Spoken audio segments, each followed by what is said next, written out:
Critic में आपका स्वागत है। दोस्तों, इस वीडियो का जो टॉपिक है वो है आपका pending founders are included in the total foundership count. यानी जो टोटल फाउंडरशिप का जो काउंट आपको नज़र आ रहा है उसमें जो पेंडिंग फाउंडर्स है उसकी भी काउंटिंग उसमें इंक्लूडेड है। तो ये अपडेट क्या है, किस बारे में, इस बारे में क्यों बता रहा हूँ मैं। तो रिसेंटली मैंने एक वीडियो बनाया था, आप लोगों को याद होगा, जिसको मैंने स्पेशली कहा था कि वो नेगेटिव वीडियो है रिगार्डिंग जो आपका टोटल फाउंडरशिप काउंट को लेके। जिन्होंने वो वीडियो नहीं देखा है तो मैं डिस्क्रिप्शन बॉक्स में वो वीडियो आपको जो लिंक है वो शेयर कर दे रहा हूँ। तो उसमें मैंने ये कहा था कि वो नेगेटिव वीडियो मैं जानबूझ के बना रहा हूँ ताकि नेगेटिव जो बोलने वालों को ये समझ आए कि एक्चुअल नेगेटिव वीडियो क्या होता है, क्योंकि वो फैक्ट पे बेस नहीं था, मेरे पास वो प्रूफ नहीं था। मैं उसको जस्ट एक हाइपोथेसिस तरीके से मैं उसको बता रहा था। तो वो जस्ट एक नॉर्मल कैलकुलेशन करके मैंने बताया था कि फाउंडरशिप बहुत कम हो सकता है क्योंकि जो आपका पेंडिंग फाउंडर्स का लिस्ट ज़्यादा है। तो उसमें मैं कंफर्मेशन नहीं था कि वो पेंडिंग फाउंडर इंक्लूडेड है नहीं है, लेकिन रिसेंट के वेबिनार में जो क्वेश्चन एंड आंसर सेशन हुआ था तो मेरे उस क्वेश्चन को किसी फाउंडर ने उठाया था। तो उसके बाद मिस्टर धिल्लन ने ये आंसर दिया था कि पेड फाउंडर्स ही है वो, लेकिन हाँ, जो आपका पेंडिंग फाउंडर की जो काउंटिंग है उसमें इंक्लूडेड है। और लेकिन वो ज़्यादा नहीं होगी क्योंकि लास्ट टाइम जो काउंटिंग हुई थी तो 70,000 के आसपास का था। तो अभी आई थिंक 50,000 के आसपास होगा, क्योंकि उस समय फिर फाउंडरशिप क्लोज करने की बात हुई थी तो फिर कुछ लोग जल्दी जल्दी रिन्यू कर लिए थे। तो उस वजह से जो पेंडिंग फाउंडर्स का काउंट है वो बहुत ही कम होगा। तो अगर वो वीडियो जो धिल्लन जी ने ये बात बताई, अगर उन्होंने जिन्होंने नहीं देखा है तो उसका जो क्लिप है आपको ऑन पैसिव क्लिप्स चैनल बोल के जो चैनल है उस पर आपको मिल जाएगा।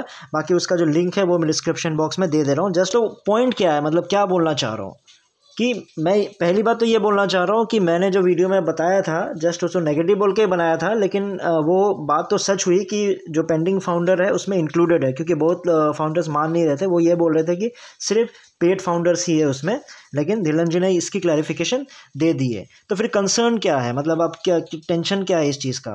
देखिए, टेंशन इसलिए है क्योंकि अभी भी मुझे ये फील होता है कि जितने फाउंडर्स हैं सबके पास मिनिमम मुझे लगता है इससे 2 से 3 तो आपके जो पेंडिंग फाउंडर्स होंगे ही होंगे, क्योंकि उस समय ऐसा चल रहा था कि आप ईमेल आईडी से 2 रजिस्टर कर लो, ईमेल आईडी से 2 रजिस्टर कर लो। तो जितना हो सके लोगों ने भर भर के पेंडिंग रजिस्ट्रेशन कर दी है, क्योंकि मेरी टीम अगर मैं देखा जाए तो 5, 6, 15, 20 पता नहीं कितने कितने काउंट है, सब रिश्तेदारों के काउंटिंग में डाल दिए कि इनकेस अगर सब कुछ बढ़िया हो जाता है तो हम सबका पेमेंट कर देंगे। तो ऐसी काउंटिंग मुझे लगता है कि बहुत ज़्यादा है। तो इससे मतलब क्या फ़र्क पड़ने वाला, इससे मैं क्यों बता रहा हूँ फिर ये, क्योंकि अगर ऐसा केस है तो आप सबको पता है कि अगर सबके पास 2-3 लेके भी चले तब भी मुझे लगता है कि 4 से 5 लाख तो पेंडिंग फाउंडर से निकल के आ जाएंगे, जो पॉसिबिलिटी मुझे लग रही है। ये बता नहीं सकता क्योंकि मेरे पास तो वो एक्चुअल काउंट है नहीं कि कितने फाउंडर्स के पास पेंडिंग है, लेकिन मैंने जितनों से मैं मिलता हूँ, जितनों का मुझे पता है सबके पास पेंडिंग फाउंडर्स तो है ही है। और बाकी आप लोग आपस में अपने आप भी सोच सकते हो कि आपके टीम में या फिर आपके पास कितने पेंडिंग फाउंडर्स हैं। तो मुझे लगता है कि पॉसिबिलिटी ये भी हो सकती है कि जो दुबई की मार्केटिंग जो मेनली चल रही है वो पेड फाउंडर्स कन्वर्ट करने के लिए कर रहे हो, या फिर पेड फाउंडर्स और रिक्वायरमेंट है उस वजह से कर रहे हो। अगर ऐसा है, पेड फाउंडर से बहुत अगर कम है तो क्या होगा, वो रेवेन्यू को हैम्पर करेगा। यानी ऑन पैसिव का एक्चुअल रेवेन्यू तो फिर उतना ज़्यादा नहीं होगा जितना हम आज तक कैलकुलेट करते आ रहे हैं। हो सकता है वो जस्ट हाइप क्रिएट करने के लिए हम लोग इतना ऐसा सोचते आए हैं। तो उस वजह से क्या होगा, अब उसका इफेक्ट क्या होगा, बोनस इनकम जैसे आपका देर होते जा रहा है और देर होता चला जाएगा। और तो फाउंडरशिप क्लोजिंग का भी जो चीज़ होगा मुझे लगता है वो और देर हो जाएगा। अगर इस दुबई वाले मार्केटिंग से अगर फ़र्क ज़्यादा नहीं पड़ा तो मुझे लगता है फाउंडरशिप और टल जाएगा और लंबा खिंच जाएगा, क्लोजिंग नहीं होगा। तो मेरा पॉइंट क्या है, मैं क्यों ये सब चीज़ें बता रहा हूँ। आप बहुतों को नेगेटिव ही लगेगा, तो ये नेगेटिव नहीं है, एकदम आपको लॉजिकल इन चीज़ों को सोचना शुरू कीजिए, क्योंकि मैं नहीं चाहता कि बैकएंड पे सब कुछ गलत चल रहा हो। अगर बैकएंड पे सब कुछ बढ़िया है तो बढ़िया है, नहीं तो फिर वो हिस्ट्री रिपीट हो जाएगा 2020 वाला, क्योंकि सब कुछ बढ़िया था लेकिन बैकएंड पे गड़बड़ था, जिसके वजह से 2020 में आपका जो लॉन्च है वो आपका कैंसिल हो गया था।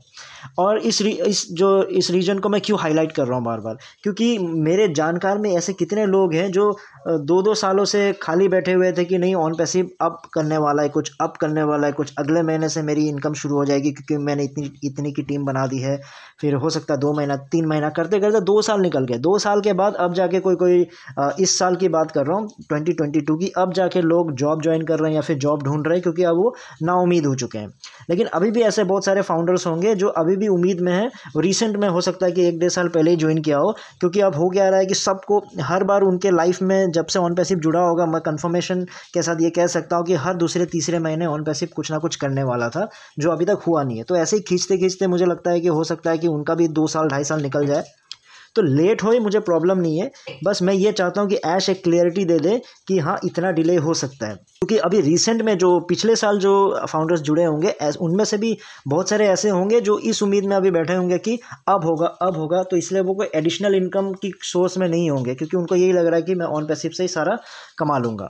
तो उनके लिए वो हेल्प हो जाएगा, ताकि वो एक प्रॉपर एक डिसीजन ले सके कि मुझे जॉब करना है नहीं करना है, कोई बिजनेस करना है नहीं करना है, ऑन पैसिव के सहारे बैठना है नहीं बैठना है, तो उस चीज़ को डिसाइड कर ले। क्योंकि 2019-20 वाले जो हैं उन्होंने इस साल तो बहुत सारों को मुझे पता है कि उन्होंने ज्वाइन कर लिया है, लेकिन जो पिछले साल जुड़े हैं उनके पास अभी भी उनकी उम्मीद क्या है कि ज़्यादा टाइम नहीं हुआ है उनको। तो हो सकता है कि उनको ऐसे करते करते 1-1.5 साल 2 साल अगर निकल गया, फिर उनके लिए भी प्रॉब्लम हो सकता है। बहुत लोगों को ये फ़र्क नहीं पड़ता है कि 9,000 बात 9,000 की नहीं है, कितने लोगों का 2 साल 3 साल ऐसे ही वेस्ट हो गया है। मेरे पास बहुत एग्जाम्पल्स है, मेरे पास बहुत सारे प्रूफ भी है।